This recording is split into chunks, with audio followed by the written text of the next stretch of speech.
What's going on, YouTube? I'm Andrew Crawford, the HC Legend. Yeah, boy, the GOAT. Not the GOAT, but I look like a GOAT. Close enough, am I right? I think I'm right. And today on the channel, I will be counting down my top 10 favorite, saddest, happiest, monumental WrestleMania moments. It doesn't have to be emotional. It can be a title win, a return, any of that. But, again, as I've mentioned, this is my list. It's not the right list. I've already talked to some people that are like, Edge and AJ at Mania last year, what the? I happen to think that that is the most overlooked match of the weekend. I think it was a fire match. It just didn't have a good enough story to be remembered. And not to mention last year's Mania was KO and Austin and Cody's return, Roman's title win, the Johnny Knoxville stuff. So it's got a lot of reasons to be overlooked, but I think it's too overlooked. And did I give it too much credit? Probably. Is there a whole lot of bias in there? Yeah. But it's my list, not your list. Everyone's entitled to their own opinion. Don't act like I can't have an opinion. That being said, let's get into my top 10 WrestleMania moments of all time.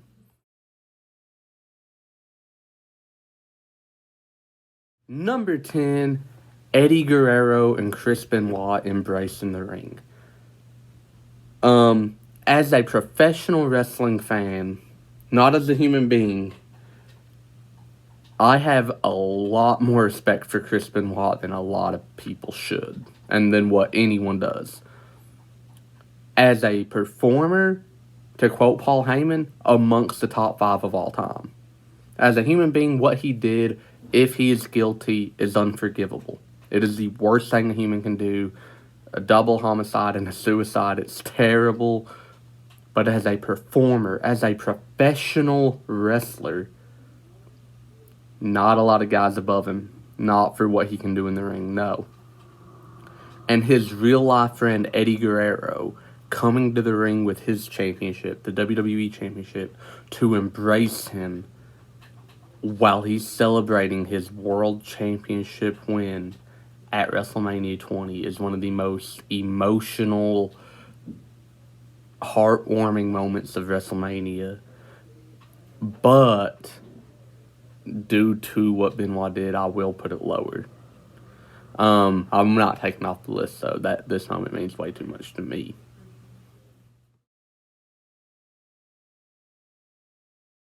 Number 9, Rey Mysterio wins it for Eddie.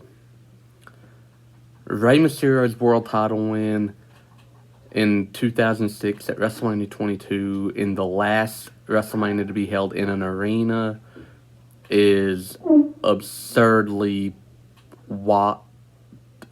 think about, because I hate to say it, but if Eddie don't die, Rey's probably never in that position. And that's sad to say, but it's true. However, the emotion after Rey wins is always heavy on my heart. It is a beautiful moment. It is Rey's achievement. It is years of hard work. His first match being when he was 16 at a church in Tijuana, Mexico, is leading up to that night in 2006 in Chicago, the night before I turned 6 years old, was beautiful. Rey deserved it more than anything. And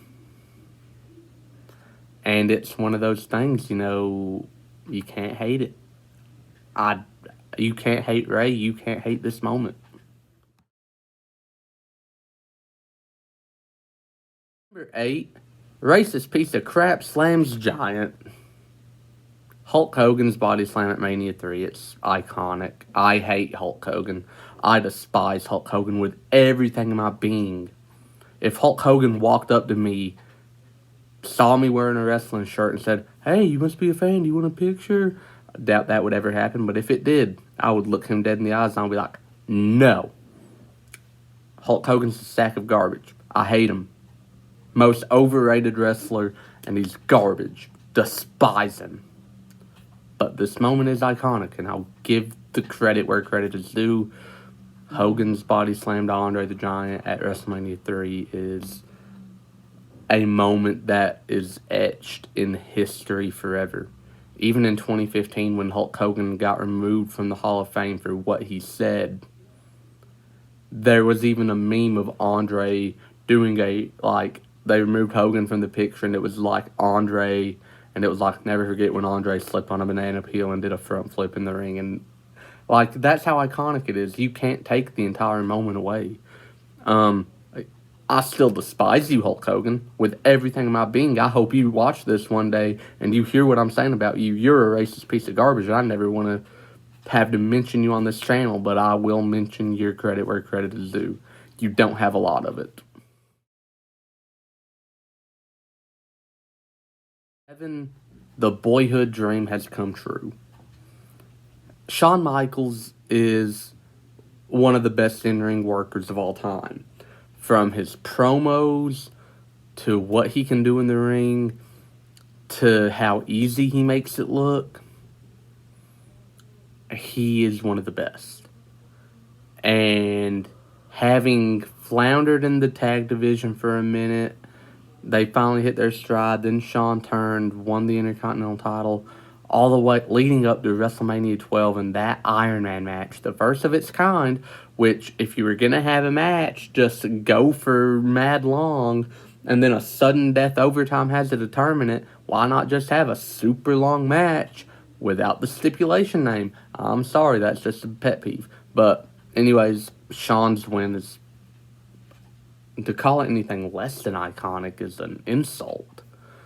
Shawn is phenomenal in the ring, and Shawn proved that. Like, for an hour, he didn't even look like he was that tired until he finally won the match. Great match, great moment.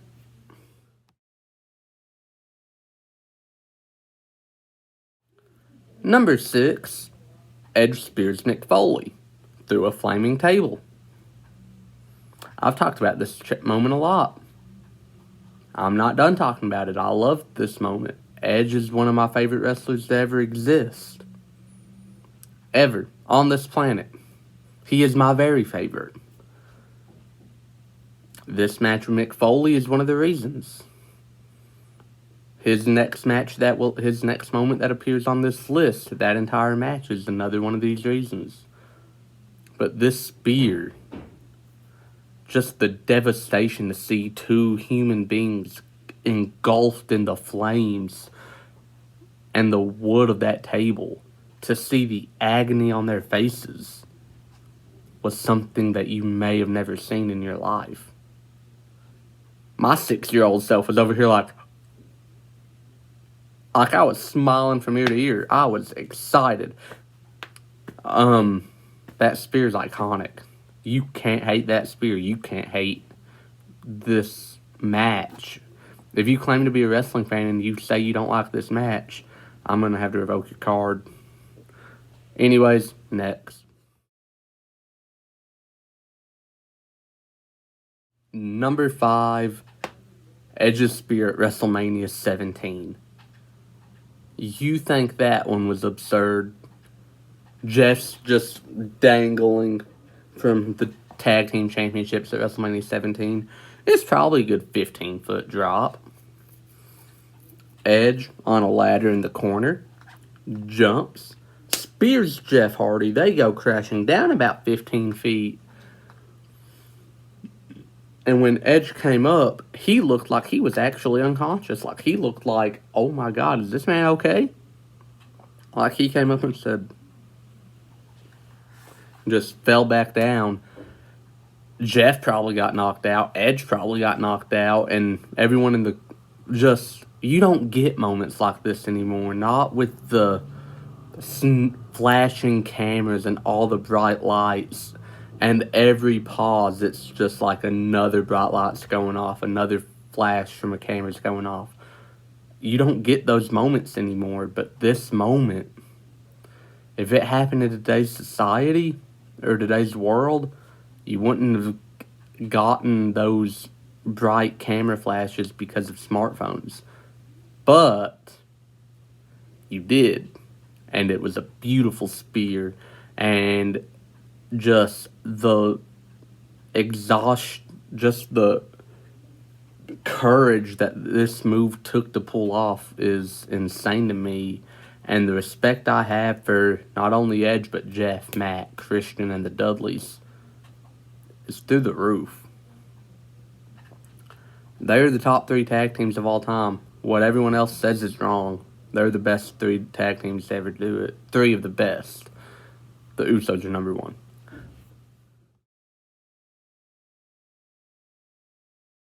Number 4, Cody Rhodes returns at WrestleMania 38.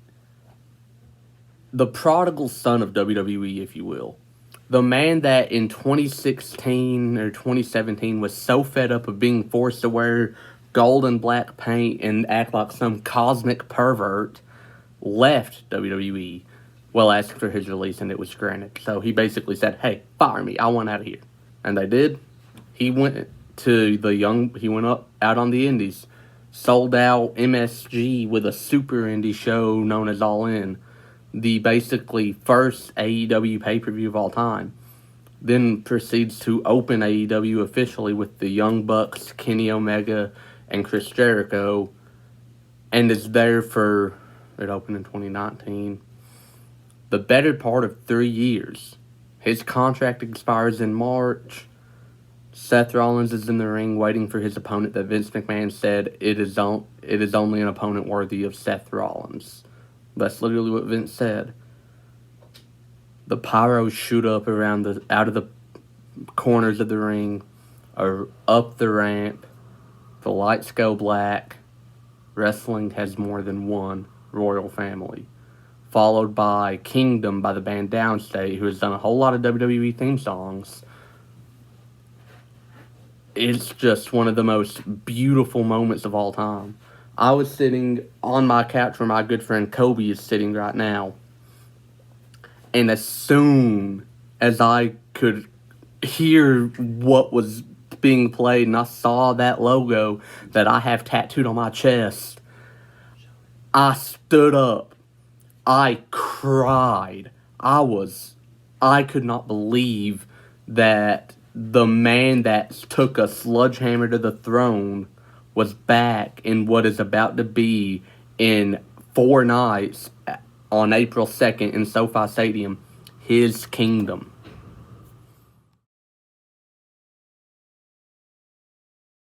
Three, yes, Omania. Daniel Bryan's crowning moment. As much as I'll sit here and lie and say I don't see what's so hype about Daniel Bryan, I see what the hype about him was. He was a average looking dude. He didn't look like a Titan. He didn't look like Brock Lesnar, John Cena, or even, Batista. He looked like an average dude. He wasn't ripped. He wasn't yoked. He was a little overly hairy. Hey, that's me. And he was the guy that the fans wanted. He wasn't this guy that Vince was like, let's give him everything. No, Daniel Bryan was someone that the fans could look at. He was a version of Rey Mysterio that wasn't really Rey Mysterio. Like, yeah, Bryan was the underdog, but he made Rey and all of Rey's major accomplishments look like an underdog. At this WrestleMania, Daniel Bryan was the underdog that beat 3/4 of one of the greatest factions of all time to finally get his moment in the sun. He finally won the world title. And I don't know a single wrestling fan that doesn't love this moment. Can't name them. If you're a wrestling fan and you tell me you hate this moment, quit watching, bro, because you're not a fan. You a piece of garbage, honestly.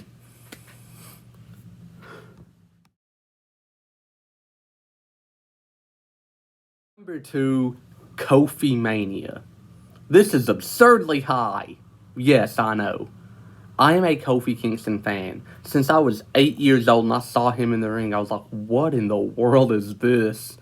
Then I saw what he can do. He is an athlete, a natural born, just anything that you need him to do, he'll do. For 11 years, busted his butt for Vince McMahon, doing literally everything this man asked. From wearing a stupid unicorn horn on his head, talking with a Jamaican accent for the first year of his career, which granted that was his idea, not Vince's, and just the New Day, everything. And then when Mustafa Ali went down and Kofi was given the last spot in the chamber, and he, shoved AJ and said, don't pity me, I've been waiting 11 years for this. The man had never had a WWE title match except for one Elimination Chamber match in 2010, I think. And, Kofi killed it, In the chamber, he came this close, and then at WrestleMania, as soon as he hits that Trouble in Paradise, as soon as he gets that pin, I'm sitting in my room 339 Burger at Al Floyd College. I remember. I'm sitting in my chair. I see that Trouble in Paradise. I stood up and I started to cry. I was so thrilled to see one of my favorite wrestlers win the WWE Championship. And it's one of the most deserved world title wins in WWE history, if I say so myself. Number 1, I'm Sorry, I Love You. That Sweet Chin music defines so much of what WWE is. The glorious match that led up to it. The glorious build that led up to the match. And the Sweet Chin music. The emotion of just, you could see it in Shawn's face. It was a real emotion. He was fighting his favorite wrestler, and he looks at Rick and said, I'm sorry, I love you. Delivers that Sweet Chin music. Just, it sounded like a gunshot went off in Orlando. And it was.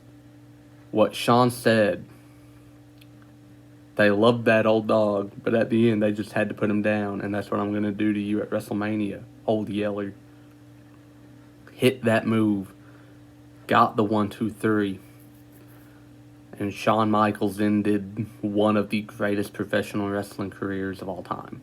Nothing else happened after that. Rick never wrestled again, as far as I know. And that's the video. Did you like it? Did you love it? Did you hate it? Tell me about it in the comments below. Don't forget to like, share, and subscribe. And just share this with everyone. Share this with your mom, dad, aunt, uncle, grandma, grandpa. Everyone you can think of. And until tomorrow, when I will talk to you about my 10... It'll be something WrestleMania.